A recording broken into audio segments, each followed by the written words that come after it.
Hello everyone, welcome to my channel. और आज की इस वीडियो में मैं बीपीएससी टीआरई की ट्रेनिंग और जो पोस्टिंग होनी है टीआरई 3 की, उसके बारे में बात करने वाला हूँ। ये बहुत ही दुखद चीज़ है जिन लोगों का सिलेक्शन हो गया है। अब मैं इसको किस तरीके से आपको बताऊँ।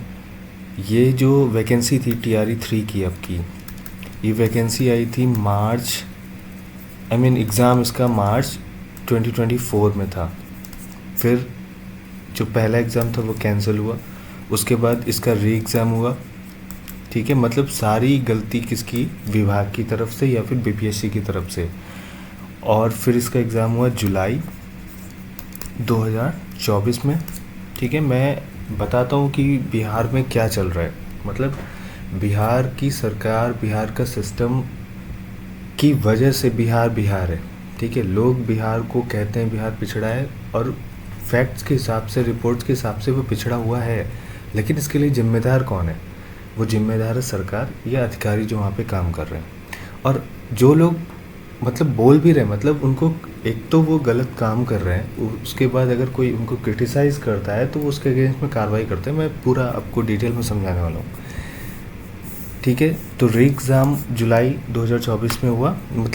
किस तरीके से ये चीज़ें बढ़ी थी, इससे ये किसी से छुपा हुआ नहीं है कि मार्च में एग्ज़ाम कैंसिल हुआ, फिर अब डेट आ रही है, अप्रैल में आ रही है, मई में आ रही है, जून में आ रही है, और होते होते जुलाई में डेट आई।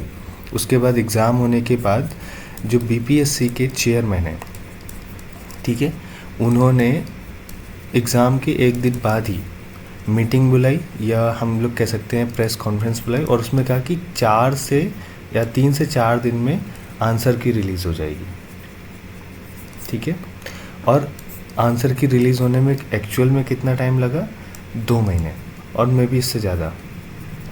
ठीक है, अब मैं यहाँ पे एक लूप होल आपको समझाता हूँ कि कोई भी एग्ज़ाम अगर प्रिपेयर या कोई भी पेपर सेट होता है, ठीक है, तो पेपर सेट करते वक्त जो पेपर सेट हो रहा है, तो कोई क्वेश्चन अगर लिख रहा है, उस क्वेश्चन को लिखेगा, फिर उसके 4 ऑप्शन देगा, राइट। उस मान लेते 5 ऑप्शन देगा। उन 5 ऑप्शंस को वो देने से पहले ये भी तो चेक करेगा कि वो उस क्वेश्चन का जो भी आंसर है वो उन 5 ऑप्शंस में है। और इसको चेक करने के लिए उसको पता होगा कि इस क्वेश्चन का आंसर क्या है, तो आंसर की तो साथ में ही प्रिपेयर हो गई, राइट, अनलेस। ठीक है, लेकिन इसके आगे मैं आपको समझाता हूँ। तो मैंने आपको ये समझा दिया कि जब पेपर सेट होता है, ठीक, तो क्वेश्चन पेपर जो भी डिज़ाइन कर रहा है, वो अगर क्वेश्चन लिखेगा, उसके 4 ऑप्शन देगा, तो उसको ये भी तो तय करना पड़ेगा ना कि इन 4 में से एक ऑप्शन सही है। दैट मीन्स आंसर की तो साथ में ही प्रिपेयर होगी ना। ठीक है, लेकिन बीपीएससी क्या कर रहे हैं? बीपीएससी के चेयरमैन कहते हैं 3 से 4 दिन में आंसर की आ जाएगी। ठीक है, और एग्ज़ाम के एक दिन पहले ही, एक दिन बाद ही उन्होंने ये बात बोली। और आंसर की एक्चुअल में कितना टाइम लगता है? 2 मंथ का। ठीक है, और रीज़न क्या आता है? ठीक है, रीज़न फॉर डिले क्या आता है कि आंसर की प्रिपेयर हो रही है। आप सुनते रहिए, कितना बड़ा खेला चल रहा है ना, मैं आपको वो बताना चाह रहा हूँ। आंसर की प्रिपेयर हो रही है। अब अगर आंसर की प्रिपेयर हो रही है, तो इसका मतलब तो यही है कि जो क्वेश्चन डिज़ाइन हो रहे हैं वो आपने कहीं से टीपे हैं, ठीक है, कॉपी पेस्ट किया है, आपकी अपनी कोई मेहनत नहीं। ठीक है, एक चीज़ यहाँ पर बीपीएससी की ये गलत हो गई। ठीक, पहला पॉइंट। उसके बाद अगर हम लोग आगे बढ़ते हैं, उसके बाद आंसर की हो गया, सब कुछ हो गया। आंसर की के बाद लोगों ने ऑब्जेक्शन किया, और वो जेन्युइन ऑब्जेक्शंस थे। एनसीईआरटी की बुक से, एनसीईआरटी की बुक पे बेस्ड ऑब्जेक्शंस थे जो आंसर की के बाद लगाए गए। उन्होंने उसमें कम से कम 10 से 15 दिन का टाइम लिया, और फाइनल में उन्होंने बोल दिया कि ये आंसर की है, हम कोई भी रिकन्सिडर नहीं कर रहे हैं। उन्होंने बेयरली, एक क्वेश्चन था रीजनिंग का जिसमें आंसर उन्होंने गलत बताया था, उसको उन्होंने डिलीट किया। ठीक है, और बेयरली ही किसी क्वेश्चंस के ऑब्जेक्शन को उन्होंने एक्सेप्ट किया और उसमें चेंजेस करे, उन्होंने फाइनल आंसर की रिलीज़ कर दी। ठीक है, कोई सुनवाई नहीं हुई। उसके बाद रिज़ल्ट आया, ठीक है। रिज़ल्ट आने के बाद हर तरीके से देखा जाए 25,000, मतलब शायद इस, मैं कंफर्म नहीं हूँ, पहले 28,000 वैकेंसी थी और रिज़ल्ट शायद 25,000 पे, फिर बोला गया 25,000 पे आएगा, फिर वो घट कर कहीं 19,000 के आसपास रिज़ल्ट रिलीज़ हुए। मतलब मेरा डेटा करेक्ट नहीं है, बट जो मैं बताना चाह रहा हूँ कि वैकेंसीज़ में कमी हुई, ठीक है, और वो बहुत आखिरी टाइम पर हुई, ठीक है। ये भी एक्सेप्टेबल नहीं है, बट इग्नोर कर दिया लोगों ने। उसके बाद इतना होने के बाद, रिज़ल्ट आने के बाद, इन्होंने फिर से डेट का, इनको यही नहीं पता है कि हम कर क्या रहे हैं। फिर से इन्होंने डेट का भटकाना शुरू किया, किस लिए? डॉक्यूमेंट वेरिफिकेशन के लिए। एक डेट आई, डीवी इस दिन होगा, नहीं हुआ, फिर डीवी इस दिन होगा, नहीं होगा, फिर बढ़ते बढ़ते बढ़ते बढ़ते डीवी के लिए भी इन्होंने 2 से 2.5 महीने ले लिए, ठीक। डीवी किसी तरह कंप्लीट हुआ, और उसके बाद क्या हुआ? उसके बाद कुछ डाउटफुल लोग हो गए तो उनका रिकाउंसलिंग हो गई, तो ये तो ठीक है, ठीक। उसके बाद फिर क्या हुआ? इन्होंने कुछ रिज़ल्ट्स को रोक दिया, लाइक पीजीटी के 6 सब्जेक्ट जो भी थे, ठीक है, कुछ रिज़ल्ट्स को इन्होंने रोक दिया। अब ये उसके चक्कर में बाकियों को रोक के रखे थे। इन्होंने क्या किया, 2 महीने यहाँ पर डीवी में लगाए, मतलब डीवी का रिज़ल्ट से डीवी के बीच में 2 से 2.5 महीने का गैप इन्होंने लिया। उसके बाद इन्होंने जो जॉइनिंग लेटर है उसको देने में फिर से 2 मंथ तक का टाइम लिया, ऑलमोस्ट 2 मंथ का टाइम लिया, ठीक है। जॉइनिंग लेटर दे दिया, अभी 1 मंथ होने वाला है, ठीक है। जिन लोगों को प्रोविज़नल जॉइनिंग लेटर मिल गया है, टीआरई 3 वाले जो हैं 3.0, उनके पास प्रोविज़नल जॉइनिंग लेटर है, ठीक है, लेकिन उनको स्कूल अलाउड नहीं किया जा रहा है, ठीक है। और इसी बीच में, मतलब इतना सब कुछ आप करते हुए आ रहे हो, ठीक है, आप शिक्षा विभाग हो या बीपीएससी हो, ठीक है, आप सरकार, आप यहाँ पे ऑर्डर देने के लिए नहीं बैठे हैं। आपको, आपका इंस्टीट्यूशन बनाया गया है कि आप सर्विस दे सकें, किसको? पब्लिक को, ठीक है। और आप इतनी घटिया सर्विस दे रहे हो, ठीक है, ये घटिया शब्द बहुत इंपॉर्टेंट है यहाँ पर, ठीक है, क्योंकि इस सर्विस को घटिया ही कहा जाता है। आप इतनी घटिया सर्विस दे रहे हो, आपने एग्ज़ाम करवाया, आपकी लापरवाही की वजह से एग्ज़ाम, आपके लोग मिले हुए थे, एग्ज़ाम कैंसिल हुआ, उसके बाद री एग्ज़ाम हुआ, उसके बाद आपने हर एक स्टेप के लिए 2 से 2.5 महीने का समय लिया, ठीक है। और उसके बाद अगर कोई आपको क्रिटिसाइज़ कर रहा है, ठीक है, तो आप कह रहे हो कि ये कोड ऑफ कंडक्ट के अगेंस्ट में है।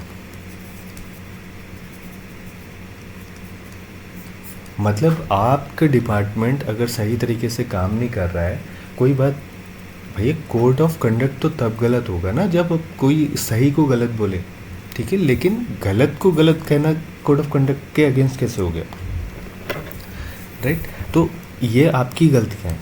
और जब जो मुझे न्यूज़ मिली, मैं इस बारे में बाद में बात करूँगा क्रिटिसाइज़ को लेकर, अभी मैं इस पर लौट आता हूँ कि जो प्रोविज़नल लेटर जिनके पास है, उनको यही नहीं पता है कि उनका स्कूल क्या है, ठीक है, उनको जॉइनिंग नहीं दी जा रही है। और लगभग 1 मंथ, क्योंकि 9 तारीख को 9 फरवरी को उनको ये लेटर दिया गया था, ठीक है। और आज जब मैं ये वीडियो बना रहा हूँ तो आज की डेट है 3 अप्रैल,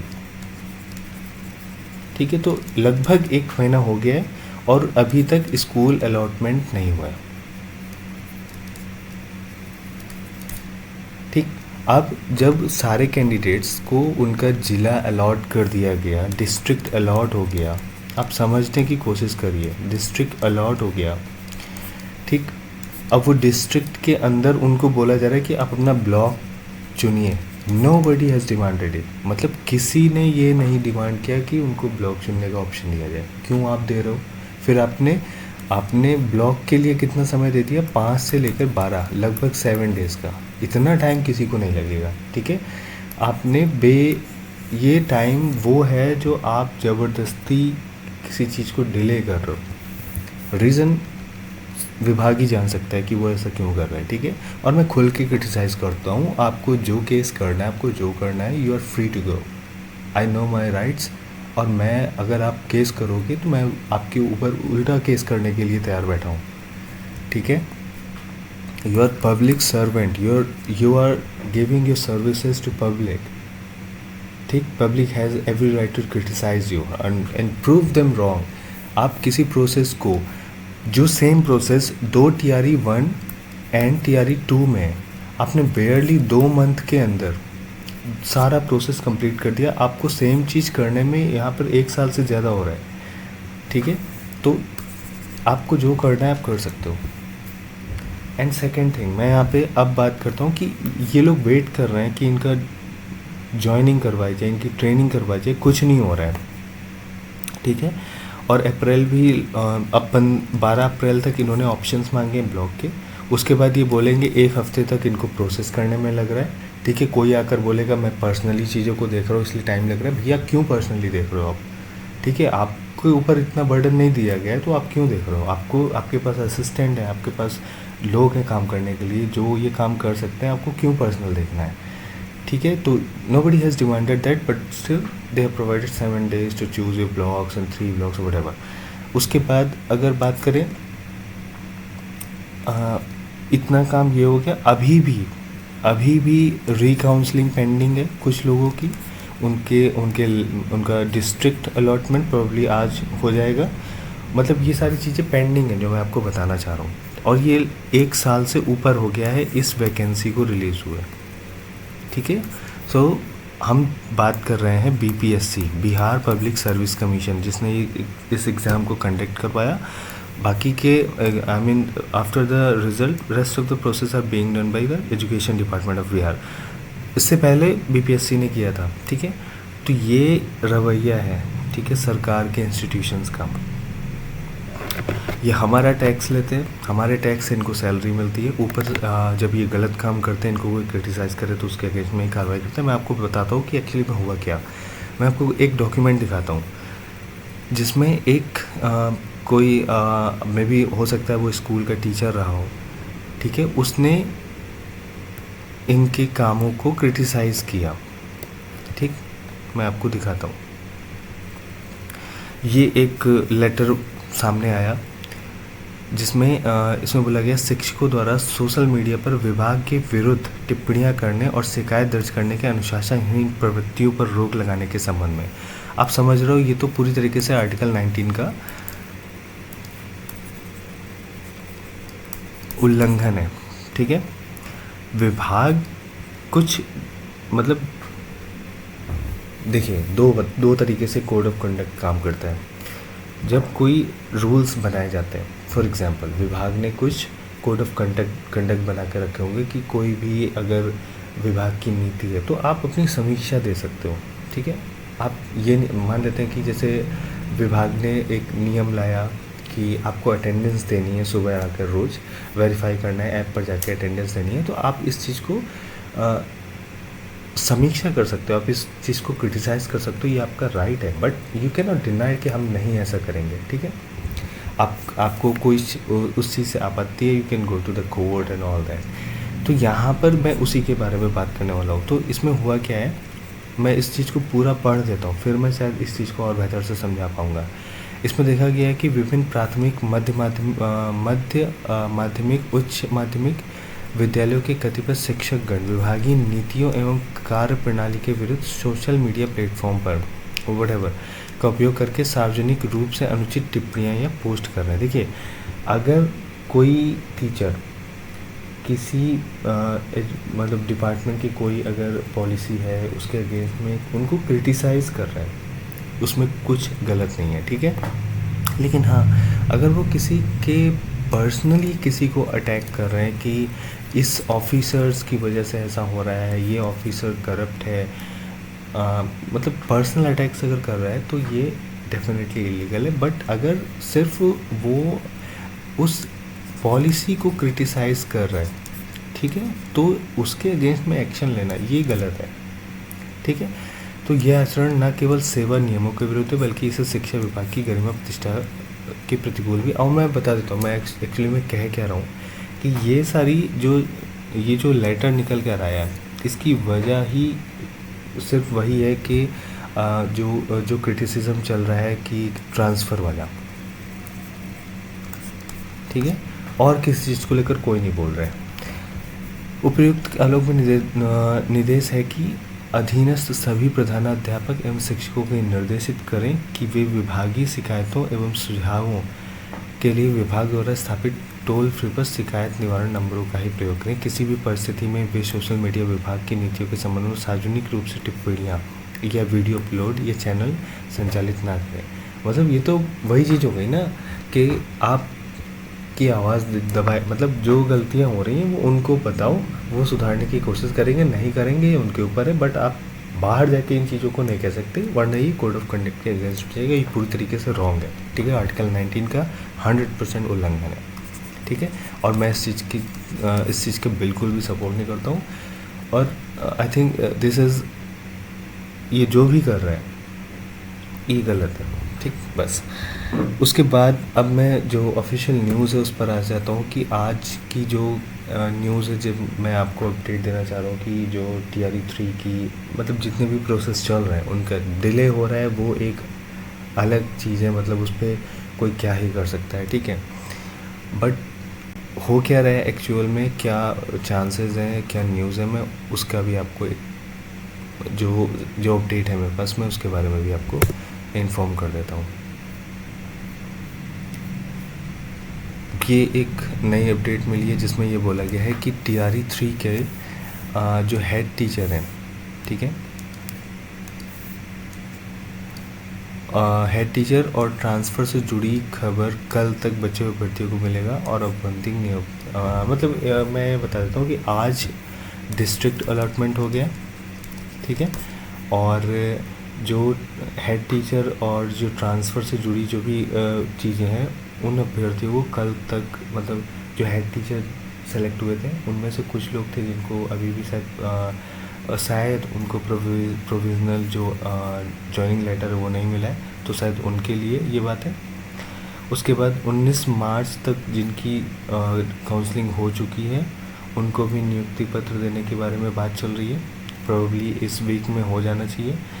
और जो PGT के 6 विषय और अन्य छूटे हुए फिर से जो लोग हैं, मतलब कि जो रिकाउंसलिंग हुई थी उसके बाद भी अगर कोई बच गया है तो उसको फिर से एक मौका दिए जाने की बात हो रही है।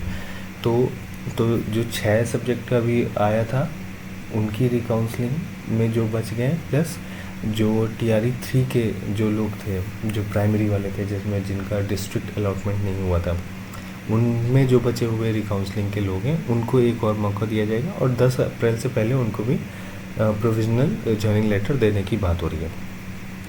हेड टीचर का आज शाम तक जिला आवंटन होना था, प्रोबेबली हो गया होगा अब तक, ठीक है। जब सबके ज़िला आवंटित हो जाएंगे, ठीक है, तो फिर उसके बाद ब्लॉक चुनने का मौका दिया जाएगा, जैसे हम लोगों ने अभी बात करी 5 से 12 तारीख के बीच में।